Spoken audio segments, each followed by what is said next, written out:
সবাইকে আসসালামু আলাইকুম এবং স্বাগত আমাদের মেডিকেল অ্যাডমিশনের জন্য যে মাইটি মেডিকেল ব্যাচ, এই ব্যাচের জয়েনিং লিংক অবশ্যই তোমরা ডেসক্রিপশনে পেয়ে যাবা বা কমেন্টে পেয়ে যাবা। সো এই ব্যাচের জন্য আমাদের ফার্স্ট লেকচার পদার্থবিজ্ঞানের উপরে। পদার্থবিজ্ঞান আমার ব্যক্তিগতভাবে খুবই ফেভারিট ছিল মেডিকেল অ্যাডমিশনের সময়, এই জন্য এই জিনিসটা নিয়ে আমি শুরু করা। এখন এর পেছনে আমি আরো অনেক কথাবার্তা বলবো, তার আগে একটা কথা বলে রাখি, যারা সম্পূর্ণ ভিডিও দেখার ধৈর্য পাবে না তাদের জন্য এই পুরা যে স্ক্রিনটা আছে এটা একটি স্ক্রিনশট নিয়ে নেওয়া উচিত। এটা তোমাদের এই অধ্যায়ে ভালো করার জন্য একটা বাইবেল বা কোরআনের মতো কাজ করবে। আমি ব্যক্তিগতভাবে বলতেছি, মানে একদম ব্যক্তিগত তোমার দায় নিয়ে বলতেছি, ভেরি ভেরি ইম্পর্টেন্ট। এইখানে যে জিনিসগুলো আমি দাগায় রাখছি, মানে যে কটা লিখে রাখছি, বিশেষ করে এই কয়েকটা, আমি টোটাল এখানে তোমার 6টা পয়েন্ট লিখে রাখছি। এই 6টা পয়েন্টের বাইরে থেকে কখনোই মেডিকেল অ্যাডমিশন টেস্টে এই পর্যন্ত এই চ্যাপ্টারের উপর প্রশ্ন আসেনি এবং ধরে রাখতে পারো আসবেও না। সো এই 6টা পয়েন্ট ভেরি ইম্পর্টেন্ট, আমি এগুলো নিয়ে ডিটেলসে কথাবার্তা বলবো। একটা পয়েন্টে বিশেষ অংশ হচ্ছে এটা নিয়ে আমি কথাবার্তা বলবো। খুবই সিম্পল ভাষায় কয়েকটা কথা শুরুতে বলে রাখি। আমাদের ফিজিক্সে কিন্তু ভালো করা খুবই ইজি এবং 20-এ 20 পাওয়া যায়, এটার উপর আমি আলাদা ভিডিও দিয়ে রাখবো। আমার ব্যক্তিগত অভিজ্ঞতা থেকে বলতেছি, তোমার উন্মেষে যখন এই লাস্টের দিকে যখন সাবজেক্ট ফাইনাল পরীক্ষা নেয়, এটা কিন্তু মেরিট কিন্তু পুরো বাংলাদেশের ভিতরে মেরিটগুলো দেয়। এবং ফিজিক্সের ক্ষেত্রে যখন এই সাবজেক্ট ফাইনাল হয়েছিল, আমার উন্মেষের ক্ষেত্রে সারা বাংলাদেশের ভিতর ফার্স্ট অথবা সেকেন্ড আসছিল। প্রথমে মানে ফার্স্ট আসছিল, পরে আবার হচ্ছে কিছু মার্কসের কারণে কিভাবে কি একটা সমস্যা, কারণ ওয়েবসাইটে যা দেখাইছিল যে সেকেন্ড বা এরকম something. At the same time রেটিনাতে আমার মনে হয় মোস্ট প্রবাবলি পজিশন ছিল 4th। সো এই জিনিসগুলোর ক্ষেত্রে খুবই সহজ ভাষায় মাথায় রাখো, এটা খুবই সহজ। এবং আমি যে পদার্থবিজ্ঞানে খুব ভালো, এইটা ওইভাবে না বলে বরং বলো পদার্থবিজ্ঞানে আমার খুব ভালো একটা আগ্রহ ছিল। আর যারা ইন্টারমিডিয়েটে ফিজিক্সকেও কঠিন ভাবতে, তাদের জন্য একটা খুব ভালো ধরনের সুখবর আছে। মেডিকেলের ফিজিক্স আর ইন্টারমিডিয়েটে ফিজিক্সের ভিতরে কোনো সম্পর্কই নেই। যদিও তোমরা সেম বই পড়বা, বাট সম্পর্কই নেই। তোমরা ওইখানে তোমাদের যে মেন কনসার্নগুলো থাকে, জটিল জটিল ম্যাথ প্রবলেম সলভ করা, প্রশ্নের ভিতরে মারপ্যাচ, এরকম কোনো জিনিসপত্রই তোমরা মেডিকেল অ্যাডমিশন টেস্টে পাবা না। একটা সময় ছিল, তবে একটা জিনিস মনে রাখে দাও, একটা সময় ছিল এই যে সব ম্যাথ প্রবলেমগুলো আসে, এই ম্যাথ প্রবলেমগুলো মুখস্থ করার একটা টেন্ডেন্সি ছিল। আমাদেরও যারা সিনিয়র ব্যাচে, তারা কিন্তু ওই যে ইসাক স্যারের বইয়ের যে বিভিন্ন উদাহরণ ছিল, এগুলো মুখস্থ করে যাইতো, পরীক্ষা আসলে ওই প্রশ্নটা দেখে দেখা দিত। কিন্তু এখন আর সেই টেন্ডেন্সি রাখা যাবে না, এখন করলে বিপদে পড়তে পারো। সো এই জিনিসটা করা যাবে না। এবং দেখো, যখন আমাদের ফিজিক্সের ম্যাথের কথা আসতেছে, ফার্স্ট পেপারে সব থেকে বেশি ম্যাথ কিন্তু এই তোমার ভেক্টর চ্যাপ্টার থেকে আসে। আরো স্পেসিফিকলি বলে রাখি, ভেক্টরে গুণ এবং যে যোগ আছে এই দুইটা থেকে। ভেক্টর যে বিয়োজন আছে, সেই বিয়োজন অংশ থেকেও আসে না। সো কোথা থেকে আসে, এটা একটা ভালো কোয়েশ্চেন। সো এই জিনিসটা আমি একটু ডিটেলসে বলে রাখি। এই জায়গার ক্ষেত্রে দেখো, ভেক্টর সংযোজন সংক্রান্ত সূত্র। আমি আরেকটা কথা ভালোভাবে বলে রাখি, এই ভিডিওটা তোমরা অবশ্যই যারা ইংরেজি ভার্সন আছে তারাও দেখতে পারো, বাংলা ভার্সন আছে তারাও দেখতে পারবে, কোনো বাধা নেই। আমি অবশ্যই ইংরেজি শব্দগুলো বলে দিব, সুন্দরভাবে বলে দিব। এখন দেখো, যদি কোনো শব্দ বুঝতে সমস্যা হয় কমেন্টে জানাবা, আমি ওটার রিপ্লাই দিয়ে দেবো। এখানে দেখো, ভেক্টর সংযোজন যে সূত্রটা আছে বা ভেক্টর গুণ সংক্রান্ত যে সূত্র, এগুলো কোনগুলো, যে বিনিময় সূত্র, সংযোজন সূত্র, এই যে সূত্রগুলো আছে, এই সূত্রগুলাকে আমি কথাবার্তা বলতেছি। একবার কিন্তু মেডিকেল অ্যাডমিশন টেস্টে এসেই গেছে এই প্রশ্ন, নিচের কোনটি বিনিময় সূত্র, বুঝতে পারছো? সো এই জিনিসটা ভালোভাবে মাথায় রাখবা। মেনলি সংযোজন সংক্রান্ত আসে পরীক্ষায়, বাট গুণগুলা দেখে রাখতে পারো। যেহেতু সংযোজন আসে গুণ টাইপের, সেম টাইপ অফ, যে তোমার হচ্ছে ভেক্টরের মানে ভেক্টর গুণ, মানে গুণের হচ্ছে সংযোজন সূত্র, ভেক্টর গুণের বিনিময় সূত্র, এগুলো চাইলেই দেখতে পারো। Very important. এরপর আসতেছে এই যে, যদি তোমার আসলে তথ্যভিত্তিক জ্ঞানমূলক টাইপের প্রশ্ন আসতে চায়, তাহলে সব থেকে বেশি আসে এইখান থেকে, সব থেকে বেশি বিশেষ যে ভেক্টর সমূহ আছে। বিশেষ ভেক্টর বলতে কাকে বোঝানো হচ্ছে, ওই যে শূন্য ভেক্টর নিয়ে খুব কমন আসে। সঠিক ভেক্টর নিচের কোনটি তোমার আসলে ভেক্টরের প্রকারভেদ নয়, ওইখানে কি করে দেয়, ধনাত্মক ভেক্টর দিয়ে দেয়। ধনাত্মক ভেক্টর বলে কোনো জিনিস হয়, ঋণাত্মক ভেক্টর বলে জিনিস আছে, এরকম ধরনের যেগুলো আছে। তারপরে তোমার হচ্ছে, আমি যদি এগুলো ইংরেজিতে বলি, ধরো পজিশন ভেক্টর অর্থাৎ অবস্থান ভেক্টর, লোকালাইজড ভেক্টর অর্থাৎ হচ্ছে সীমাবদ্ধ ভেক্টর।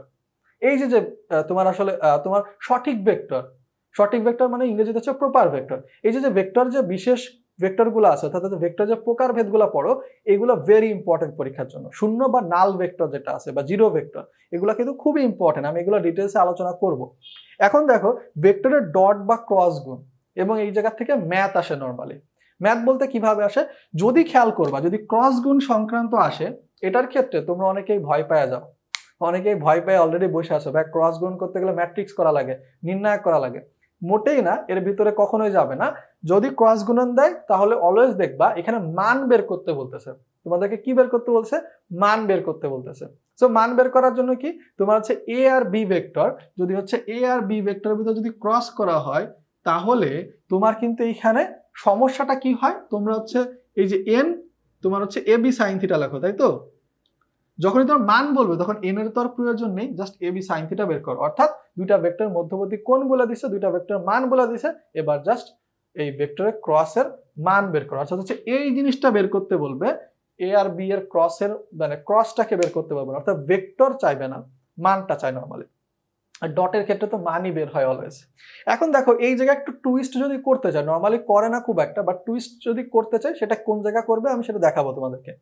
ভেক্টরের যোগ বা বিয়োগ, সো যোগ বা বিয়োগের ক্ষেত্রে আমি এটাও বললাম বিয়োগটা দরকার নেই তেমন একটা, যদি খুব আগ্রহ থাকে দেখতে পারো, বাট ভেক্টরের যোগ থেকে নরমালি হচ্ছে তো ম্যাথমেটিক্যাল প্রবলেম আসবে, খুবই সিম্পল হিসাব। আরো একটা খুবই কমন জিনিস আসবে, সেটা হচ্ছে তোমার ওই যে ভেক্টর যোগের কিছু বিশেষ ক্ষেত্র আছে যে জায়গায় কোণের ব্যবহার প্রয়োজন নেই।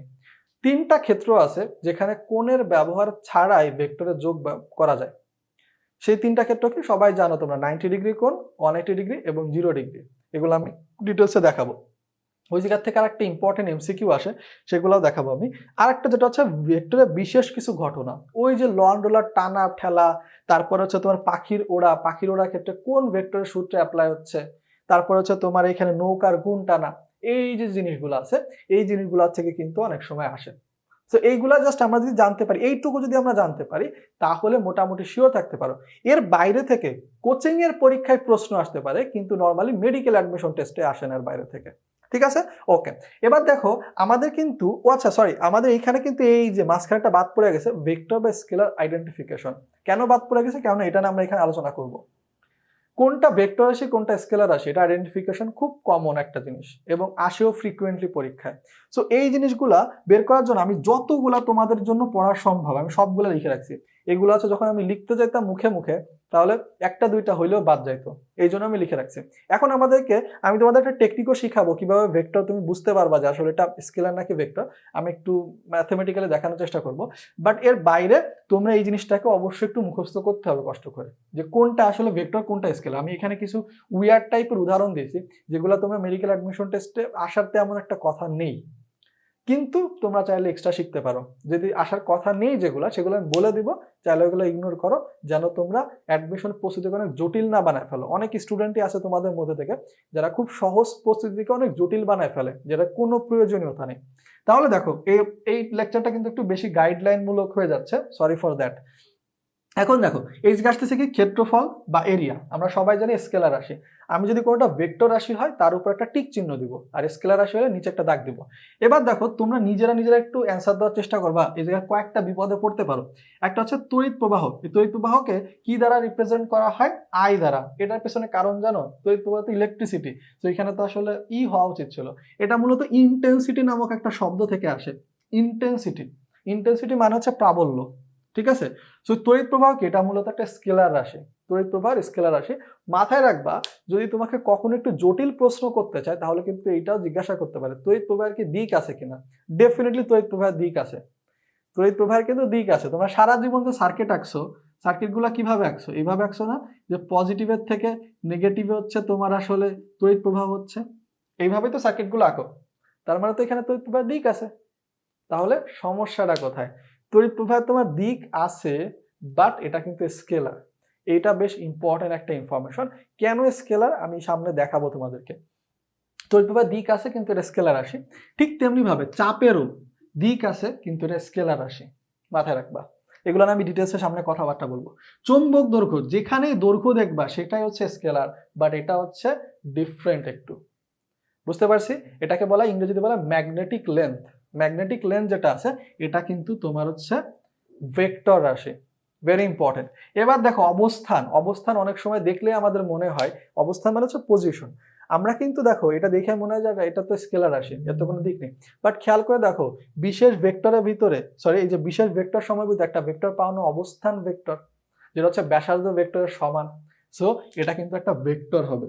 ভালোভাবে কথাগুলো খেয়াল রাখো, ঠিক আছে? আমি আরো কিছু টেকনিক দেখাবো তোমাদেরকে। এখানে দেখো ঘনত্ব যেটা আছে, ঘনত্ব বা ডেনসিটি যেটা, এটা কি একটা স্কেলার রাশি, দূরত্ব স্কেলার রাশি, দূরত্ব হচ্ছে ডিস্টেন্স, আর সরণ কি ডিসপ্লেসমেন্ট, দূরত্ব হচ্ছে ডিস্টেন্স এবং সরণ হচ্ছে ডিসপ্লেসমেন্ট। এবার দেখো শক্তি বা এনার্জি, কাজ, বিভব, ভর, দ্রুতি, তাপ, তাপমাত্রা, এই সবগুলা কি হচ্ছে তোমার স্কেলার রাশি। বাট একটু ডিফারেন্স আছে, তাপমাত্রার পরিবর্তন। আমি জানি এই জিনিস তোমাদের পরীক্ষায় দেওয়ার কথা না, না মুখস্থ রাখলেও সমস্যা নেই, তারপরে বলে রাখি তাপমাত্রার পরিবর্তন অর্থাৎ তাপমাত্রা বৃদ্ধি বা হ্রাস এটা কিন্তু ভেক্টর রাশি বলে। অর্থাৎ টেম্পারেচার ইনক্রিজ আর ডিক্রিজ এটা কিন্তু ভেক্টর রাশি বলে। তাপমাত্রা হ্রাস বা বৃদ্ধি পেলে তার উপর কিন্তু বায়ু প্রবাহের দিক নির্ভর করে, এখানে দিক সংযুক্ত থাকে, এই জন্য এটা কিন্তু ভেক্টর রাশি বলে। এটা তোমরা অনেকেই জানো না, বাট আমি বললাম খেয়াল রাখো, এটা পরীক্ষা আসার কথা না তেমন একটা, তারপরে বলে রাখলাম। এখন দেখো সময় স্কেলার, আয়তন বা ভলিউম তোমার হচ্ছে স্কেলার রাশি, জড়তার ভ্রামক তোমার হচ্ছে moment of inertia, moment of inertia বা জড়তার ভ্রামক যেটা। এইখানে একটা কথা আসতেছে, কিওয়ার্ড গুলোর দিকে খেয়াল করো, এই যে কিওয়ার্ড দিয়ে দিচ্ছি আমি কয়েকটা, ভ্রামক, ভ্রামক, তারপর হচ্ছে বল, প্রাবল্য, এই তিনটা কিওয়ার্ড থাকলেই হচ্ছে তোমার ভেক্টর হবে। এবং যদি তোমার কখনো বিভব থাকে কোথাও, সেটা হচ্ছে স্কেলার হবে, বিভব থাকলে স্কেলার হবে। কিন্তু ভ্রামকের ক্ষেত্রে একটা ব্যতিক্রম আছে, সেই ব্যতিক্রমটাই হচ্ছে এটা, জড়তার ভ্রামক আই। এটা হচ্ছে কি ওই যে ইনার্শিয়া থেকে আই আসে মেনলি, সো এখানে এটা হচ্ছে কি হবে আমাদের স্কেলার রাশি হবে। যদি আমি বলি এখন বলের ভ্রামক অর্থাৎ টর্ক, এটা কিন্তু ভেক্টর রাশি। যেখানে ভেক্টর ভ্রামক পাবা সেটা দেখলে অলওয়েজ কি বলবা, অলওয়েজ সেটা কিন্তু তোমার হচ্ছে ভেক্টর রাশি। দেখো এই তিনটা কিওয়ার্ড খেয়াল করো, ভ্রামক, বল এবং প্রাবল্য, যে জায়গায় এই তিনটা শব্দ পাবা অলওয়েজ ভেক্টর হবে। ব্যতিক্রমটা হচ্ছে এই ভ্রামকের ক্ষেত্রে জড়তার ভ্রামক, ঠিক আছে? এবার দেখো বলের ভ্রামক, এটা হচ্ছে তোমার ভেক্টর রাশি বা টর্ক যেটা। সান্দ্রতা বা ভিসকোসিটি, এটা অনেক সময় প্রবলেম হয়, এটা হচ্ছে তোমার কি হবে, এটা হচ্ছে ভেক্টর রাশি।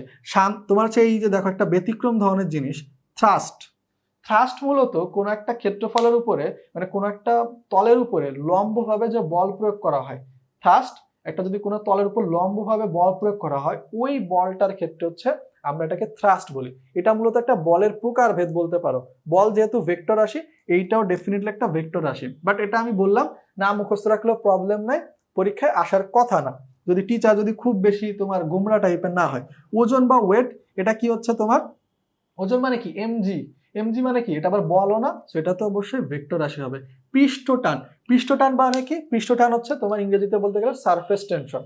পৃষ্ঠ মানে সারফেস, টান মানে হচ্ছে টেনশন, যে টান বল, টেনশন ফোর্স সবাই জানে থাকে, তো এটা হচ্ছে কি ভেক্টর রাশি হবে। এবার দেখো সান্দ্রতা গুণাঙ্ক, সান্দ্রতা গুণাঙ্ক এটাও কিন্তু তোমার আসলে কি হবে, এটাও কিন্তু তোমার সান্দ্রতা ভেক্টর, এটাও কিন্তু ভেক্টর হবে, খেয়াল রাখতে হবে এটা, এটাও কিন্তু ভেক্টর হবে। এখন দেখো আমাদের এইখানে তোমার হচ্ছে এই জায়গাটা বেগ যেটা আছে, এই বেগের ক্ষেত্রে একটু ইম্পর্টেন্সের সাথে খেয়াল করো। মেডিকেল অ্যাডমিশন টেস্টের প্রশ্ন অনেক সময় কঠিন বানানোর জন্য যে কাজটা করা হয়, সেটা হচ্ছে এই মেডিকেল অ্যাডমিশন টেস্টের প্রশ্নতে কিছু ইংরেজি শব্দ অ্যাড করে দেওয়া হয়। ফর এক্সাম্পল, তোমরা এই যে ইংরেজি যেগুলো বলতেছি, যারা বাংলা ভার্সনে আসো তারাও ভালোভাবে মনে রাখার চেষ্টা করো। আমাদের মেডিকেল অ্যাডমিশন টেস্টের সময় তোমার আসলে যখন দ্বি উত্তল বা দ্বি অবতল এইগুলো না লেখা, তোমার পরীক্ষার অপশনে ছিল বাই কনভেক্স, মানে মানে বাই কনকেভ এবং কনভেক্স। এইটাও তোমাদের একটু শিখায় রাখি টেকনিকটা, মনে রাখবা। এইটা দেখো দেখতে কি একটা গুহার মতো লাগতেছে না, এই জিনিসটা গুহার মতো লাগতেছে না, এই যে দেখো কেভ, কেভ, কেভ বা গুহার মতো লাগতেছে না, সেটা হচ্ছে কনকেভ। কনকেভ মানে কি তাহলে, এটা হচ্ছে কিসের মতো, দেখো অবতল। এবার তাহলে ভেক্সটা মনে রাখতে পারবো অপোজিটটা। বাই কনকেভ মানে দ্বি উত্তল, সরি দ্বি অবতল, এবং বাই কনভেক্স মানে দ্বি উত্তল। এটা কিন্তু ডিরেক্টলি মেডিকেল অ্যাডমিশন টেস্টে আসা যাওয়া প্রশ্ন, এবং তুমি যদি এটা মাথায় না থাকে পরীক্ষার সময় তো আসবেই না। তুমি যদি হচ্ছে এই জিনিস খেয়াল না করো কখনো বইতে, তাহলে পরীক্ষার সময় একদমই মনে আসবে না। কেন মনে আসবে না? কারণ তুমি ওই সময় বেশি টেনশন আছো, পারার জিনিস পারবা না, আর হচ্ছে তুমি না পারা জিনিস কিভাবে পারবা। সো ইংরেজি শব্দগুলো জানাটা ভেরি ইম্পর্টেন্ট। এবং দেখো এইখানে প্রবলেমটা কি করবা, তোমাকে পরীক্ষায় যদি অপশনে দেয় যে হচ্ছে মোশন ইজ এ ভেক্টর রাশি, হচ্ছে মানে মোশন ভেক্টর রাশি নাকি স্কেলার রাশি, স্পিড ভেক্টর রাশি নাকি স্কেলার রাশি, ভেলোসিটি স্কেলার রাশি নাকি ভেক্টর রাশি, তুমি তো পাগলাই যাবা, বলবা সবই তো গতি। অ্যাকচুয়ালি সবগুলাই হচ্ছে গতি। খেয়াল করে দেখো, আমি যে 3-4টা শব্দ বললাম তোমাদেরকে, সবগুলো হচ্ছে কিন্তু ভেক্টর রাশি। মোশন, সরি মানে গতি সংক্রান্ত রাশি, মোশন, তারপর হচ্ছে তোমার স্পিড, স্পিড এবং ভেলোসিটি। 3টা ইংরেজি শব্দ খেয়াল করবা। এই স্পিড বা মোশন মানে হচ্ছে দ্রুতিকে বোঝানো হয়, যেখানে দিক নেই। ভেলোসিটি সবাই অনেক একটু বুঝতে পারতেছে, এটা হচ্ছে বেগ। সো বেগ ইংরেজিটা কি? ভেলোসিটি। খুব ভালোভাবে মাথায় রাখো এই জিনিস, ঠিক আছে? যদি তোমাকে অপশনে দেওয়া থাকে যে নিচের কোনটি আসলে ভেক্টর রাশি, মোশন বা স্পিড দেখালে কিন্তু দাগাই ফেলো না জন্য। আর ইংরেজি দেয়, ইংরেজি কিন্তু প্রত্যেক পরীক্ষায় যত মেডিকেল অ্যাডমিশন টেস্ট এসে গেছে প্রতিটা পরীক্ষায় দেখবা কম বেশি বাংলা ভার্সনের কোশ্চেনে ইংরেজি দিয়ে রাখছে, ঠিক আছে? এবার দেখো ত্বরণ বা অ্যাক্সেলারেশন, এটা কি তোমার? এগুলো হচ্ছে ভেক্টর রাশি। চৌম্বক দৈর্ঘ্য আগের থেকে লিখে রাখছিলাম কি, আমাদের ম্যাগনেটিক লেন্থ যেটা, এটা হচ্ছে তোমার ভেক্টর রাশি। প্রাবল্য বা ইন্টেন্সিটি যেখানে পাবা সেটাই হচ্ছে ভেক্টর রাশি। ডিসপ্লেসমেন্ট, এটা কি তোমরা কেউ বলতে পারো যে ডিসপ্লেসমেন্টে কেন হচ্ছে তোমার এটাকে শুরু হয় ডি দিয়ে, বা এটাকে প্রকাশ করে কেন এস দিয়ে? এর কারণটা হচ্ছে প্রথমে ডি দিয়ে হচ্ছে ডিস্টেন্স অলরেডি চলে গেছে, দূরত্বকে ডি দ্বারা রিপ্রেজেন্ট করায়, আর আই দ্বারা হচ্ছে তড়িৎ প্রবাহকে রিপ্রেজেন্ট করায়। সো বাকি থাকলো এস, এই জন্য সরণকে তোমার হচ্ছে এস দ্বারা প্রকাশ করা হয়। ভরবেগ বা মোমেন্টাম, এটাও কি হচ্ছে তোমার ভেক্টর রাশি। মোটামুটি এইগুলার বাইরে কখনোই পরীক্ষায় আসে না। সো এইগুলা খুব ভালোভাবে একটু মুখস্থ করে ফেলো, ভালোভাবে এই জিনিসগুলো একটু মুখস্থ করে ফেলো। ওকে, আচ্ছা।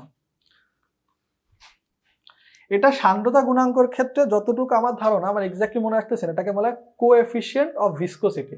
ভিসকোসিটি মানে সান্দ্রতা, গুণাঙ্ক মানে হচ্ছে কোএফিসিয়েন্ট, ঠিক আছে? এই জিনিসটা মাথায় রাখো। ওকে, তাহলে এটা গেল। আমরা হচ্ছে এবার মেন লেকচারে চলে আসি। এতক্ষণ ধরে হচ্ছে সাজেশনমূলক কথাবার্তা ছিল, এখন হচ্ছে ডিরেক্ট আমরা লেকচারে চলে যাব। ওকে, আচ্ছা। এটা যেটা ছিল, আশা করি তোমরা অ্যাটলিস্ট একটা স্ক্রিনশট নিয়ে না রাখলেও বইয়ের যে পাশে আছে, মনে রাখবা নতুন খাতা তৈরি করার প্রয়োজন নেই, চেষ্টা করবা বইয়ের আশেপাশের জায়গা লিখে রাখার, ঠিক আছে? বইয়ের আশেপাশের জায়গা যত বেশি লিখবা তত এগুলা কাজে লাগবে। যদি বইয়ের আশেপাশে মানে যদি তুমি কম লেখো, তাহলে মানে ধরো হচ্ছে তোমার আসলে খাতায় লিখলে ওইগুলা দেখবা যে খুব একটা দেখাচ্ছে না। সো প্রথম কথা যে জিনিসটা আসতেছে, আমাদের এই মহাবিশ্বের যা কিছু হচ্ছে তোমার পরিমাপ করা যায়, সেটাকেই এই যে তোমার হচ্ছে কি বলা হয়, ভৌত রাশি বলা হয়। সেটাকে কি বলা হয়? ভৌত রাশি। তার মানে কি হচ্ছে, যা কিছু পরিমাপ করা যায়, যা কিছু পরিমাপ করা যায় সেটাকে। এখন দেখো এই ভৌত রাশিকে আবার হচ্ছে দুইটা ভাগে ভাগ করা যায়। কি? একটা হচ্ছে তোমার মেনলি আমরা যদিও বলি দিকের উপরে, কিন্তু বাস্তব কথা এটা না। তোমাদের বেসিকে অনেক একটু এই জায়গায় একটু ঝামেলা আছে, আমি একটু চাইলে তোমাদের বিপদে ফেলতে পারি, ঠিক আছে? যদিও এরকম ধরনের বিপদে মেডিকেল অ্যাডমিশন টেস্টে ফেলবে না, তারপরে একটু হালকা জানায় রাখবো, যেহেতু তোমরা অনেকেই হয়তো বা তোমরা হচ্ছে এসে ইন্টারমিডিয়েট লেভেলে থাকা অবস্থায় লেকচারগুলো দেখতে পারো। সো এই ক্ষেত্রে একটু বেসিকে ঝামেলা আছে, হালকা একটু বলে রাখবো। তারপরে বলতেছি মেডিকেল অ্যাডমিশন টেস্টে খুব একটা এগুলো ঝামেলা করবে না, ফিজিক্সে জটিল করে না কখনোই প্রশ্ন। ওকে, মানে দুই একটা প্রশ্ন বাদে, ঠিক আছে? দুই একটা প্রশ্ন বাদে। তো ধরো মনে রাখো যে ধরো এইটা হচ্ছে সেই দুই একটা প্রশ্ন। একটা হচ্ছে তোমার আসলে স্কেলার এবং আরেকটা হচ্ছে ভেক্টর রাশি। এটাকে হচ্ছে আবার একটা কি বলা হয়, অদিক, অর্থাৎ দিক নেই। আমরা সবাই জানি, আমরা বাংলা ভাষার ক্ষেত্রে কি হয়, বাংলা ভাষার ক্ষেত্রে যদি আমরা কোনো শব্দ থাকে তার আগে যদি অ বর্ণটা ইউজ করি, তাহলে সেটা নেগেটিভ অর্থ হয়ে যায়। ইংরেজির ক্ষেত্রে হয় এ, অর্থাৎ হচ্ছে ইংরেজির ক্ষেত্রে আমরা কি জানি, যেরকম সিলোমেট, এ সিলোমেট, সিলোমেট এ সিলোমেট, সিলোমেট মানে সিলমযুক্ত, এ সিলোমেট মানে সিলমবিহীন। আমি যদি পোলার মানে মেরুযুক্ত, অ্যাপোলার মানে মেরুবিহীন। সো একটা ওরকম ভাবে কনসেপ্ট, ঠিক আছে? সো ভেক্টর মানে হচ্ছে সদিক, সদিক মানে দিক আছে। কাহিনী বুঝতে পারছি আশা করি। এখন দেখো ভেক্টর এবং মানে যেটা স্কেলার আছে, এই জিনিসটাকে কিভাবে ডিফাইন করা হয়? দুইটা ক্ষেত্রে আমি বলছি কি, যা কিছু পরিমাপ করা যায়, পরিমাপ করলেই তার মান আছে, তার মানে দুইটা জিনিসের মান থাকবে, দুইটা জিনিসেই মান থাকবে। ওকে, তারপর দেখো স্কেলার হচ্ছে দিক নেই, এটা ক্ষেত্রে কি দিক আছে, দিক আছে, মান মান, দিক নেই, দিক আছে। তো এইখানে দেখো আমরা একটা কথা হচ্ছে এখানে একটু ভুল আছে। মেন কথাটা হচ্ছে কি, আমি তোমাদেরকে দেখাইছি একটু আগে যে স্কেলার রাশি কিন্তু যদি আমি এখন তোমাকে একটু বিপদে ফেলতে চাই, তাহলে বলবো তড়িৎ প্রবাহ এবং চাপের কথা। তড়িৎ প্রবাহ এবং চাপ, এই দুটা রাশি কিন্তু দিক আছে অ্যাকচুয়ালি। তুমি যদি এইভাবে চাপ প্রয়োগ করো, সরি এই বরাবর চাপ প্রয়োগ করো কোনো একটা বস্তুতে, আর যদি এই বরাবর চাপ প্রয়োগ করো, তাহলে কিন্তু ভিন্ন ঘটনা। আবার দেখো স্কেলার রাশির ক্ষেত্রে কি হয়, স্কেলার রাশির ক্ষেত্রে কিন্তু দিকের প্রভাব থাকে না। মেনলি দিকের প্রভাব থাকে না কিভাবে, ধরো আমি টেম্পারেচার, যদি আমি এটা প্রেসারের কথা বলি বা, তাহলে কিন্তু এটার এই জিনিস আর এই জিনিস সেম না। কিন্তু যদি আমি হচ্ছে টেম্পারেচার বা তাপমাত্রা কথাবার্তা বলি, তাহলে বলো তো দুইটাই সেম জিনিস না? হিট, টেম্পারেচার বা ধরো আমি হচ্ছে হিট দিলাম, তাহলে কি এইভাবে দাও, সোজাভাবে দাও, পাশ দিয়ে দাও, একই কথা না? একই কথা। কিন্তু কিন্তু চাপ হচ্ছে এরকম হয় না। তড়িৎ প্রবাহ তো দেখাইলাম, তোমরা সারা জীবন চিত্রই একা আসছো, দিক আছে, দিক অ্যাকচুয়ালি আছে, বাট মাথায় রাখতে হবে এরা অন্য একটা বৈশিষ্ট্যকে ফলো করে না। সেটাকে বলা হয়, তোমরা এই যে সূত্রটা পড়ো, ওই যে R is equal to root over P, মানে ধরো হচ্ছে a square plus B square plus 2ab cos alpha, বা এটা ক্ষেত্রে তোমরা 5টা হচ্ছে সূত্র পড়ো যেগুলো হচ্ছে জ্যামিতিক। আমি এই সূত্রে গেলে যাবো, ভেক্টর সংযোজন সূত্রের ক্ষেত্রে আমরা আস্তে ধীরে সামনে আগাবো। সেখানে হচ্ছে কি, ভেক্টর সংযোজন সূত্র মেনে চলে না, সংযোজন সূত্র মেনে চলে না, সূত্র মানে না। আর এটা কি করে, ভেক্টর সংযোজন সূত্র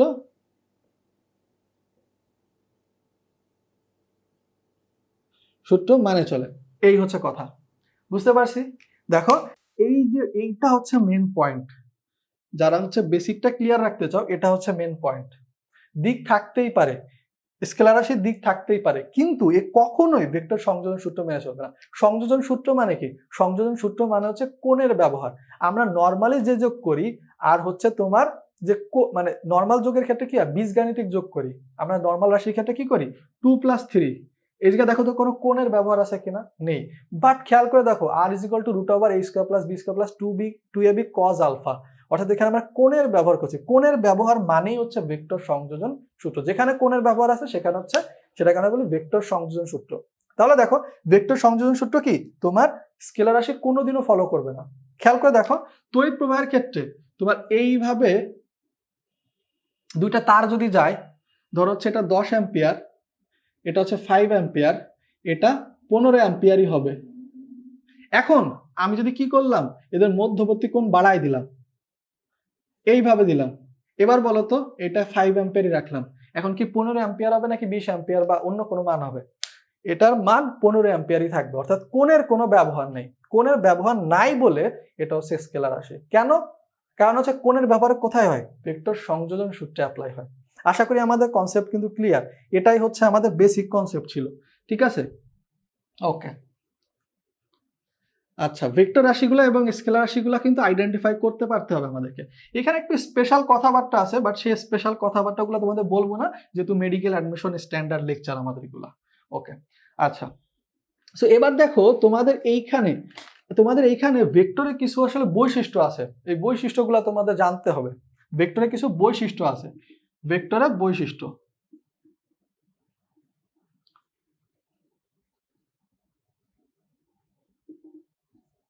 ঠিক আছে?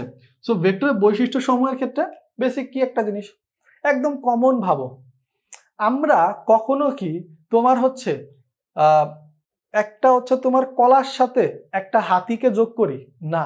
অর্থাৎ হচ্ছে ভেক্টর প্লাস ভেক্টর যোগ হইতে হবে, ভেক্টর প্লাস মাইনাস ভেক্টর, অর্থাৎ হচ্ছে একটা ভেক্টর রাশির সাথে একটা ভেক্টর রাশি যোগ হইতে পারবে। বাট গুণের ক্ষেত্রে ভিন্ন ঘটনা, কিন্তু একটা ভেক্টর রাশির সাথে একটা ভেক্টর রাশিও গুণ হইতে পারে, স্কেলার রাশিরও গুণ হইতে পারে। এগুলো না সামনে আসবো। এখন দেখো এই যে যেটা আছে তোমার হচ্ছে ভেক্টর রাশির গুণও আমি আলাদা দেখাবো। একটা কথা বলে রাখি, তোমার হচ্ছে আমি লেকচারগুলোকে মোটামুটি 30 মিনিটস করে রাখবো, যেন হচ্ছে তোমরা ধৈর্যটা মেনটেন করতে পারো, ঠিক আছে? আচ্ছা দেখো, সো ভেক্টর রাশির যোগ বা বিয়োগ যেটাই করো না কেন, আর একটা ভেক্টর রাশির সাথে করতে হবে। এবং তোমরা একটা জিনিস খেয়াল করে দেখো, আমরা একই মানে তুমি একটা জিনিস বুঝে দেখো, সরণের সাথে কি তোমার বলকে যোগ করা ঠিক হবে? মানে 5 নিউটন বলের সাথে 5 মিটার সরণ, এটা কি হয়? হয় না। হচ্ছে একই জাতীয় ভেক্টর রাশির যোগ বা বিয়োগ সম্ভব। কিন্তু তোমরা জানো গুণের ক্ষেত্রে কিন্তু এটা না, তোমরা গুণের ক্ষেত্রে বল আর সরণ গুণ করো, সমস্যা নেই, তাই তো? আচ্ছা, এবার দেখো ভেক্টর রাশির ক্ষেত্রে আরো কি কি কথাবার্তা আসে। ভেক্টর রাশির ক্ষেত্রে তোমার হচ্ছে যদি দুইটা রাশির ভিতরে ভেক্টর গুণ করা হয়, অর্থাৎ ক্রস গুণ করলে প্রোডাক্ট অলওয়েজ ভেক্টর বের হবে, যদি তুমি ডট গুণন করো তাহলে স্কেলার বের হবে। এই সব বেসিক কিছু কথাবার্তা আছে, এগুলো আশা করি খুব একটা প্রয়োজন নেই। তাহলে এইগুলাই আমাদের ভেক্টরের ক্ষেত্রে যেসব বৈশিষ্ট্য আছে তোমার হচ্ছে আমাদের এইগুলাই, ধরো ভেক্টরকে উপাংশে ভাগ করা যায়, ভেক্টরকে যোগ করা যায়, এইগুলাই। এই যে ভেক্টর সংযোজন সূত্র, এই যে ভেক্টর সংযোজন সূত্র যে মেনে চলে, ভেক্টরকে উপাংশে ভাগ করে ফেলা যায়, এইগুলা হচ্ছে ভেক্টরের বৈশিষ্ট্য। এই হচ্ছে বেসিক কথাবার্তা। আমাদের ফার্স্ট লেকচারটা একদম সিম্পল রাখছি আমি, একদম সিম্পল, বাট শুরুর যে কথাবার্তা ছিল ভেরি ইম্পর্টেন্ট ছিল। এরপরে আমরা একদম বেসিক মানে মেন জায়গা চলে যাব। মেন জায়গা বলতে মেন জায়গা শুরুতে শুরু করছিলাম, এরপর একটু হালকা লাইট আলোচনা করছি, এরপরে আমরা আরো ডিপ আলোচনা করব। শুরুতে ডিপ করছি, মাঝখানে লাইট, এবং এরপরে লেকচারটা আমরা ডিপ দিয়ে শুরু করবো। আমার বারবার একটা কল আসতেছে, এই জন্য লেকচারটা একটু ছোট রাখতেছি। তাহলে আল্লাহ হাফেজ।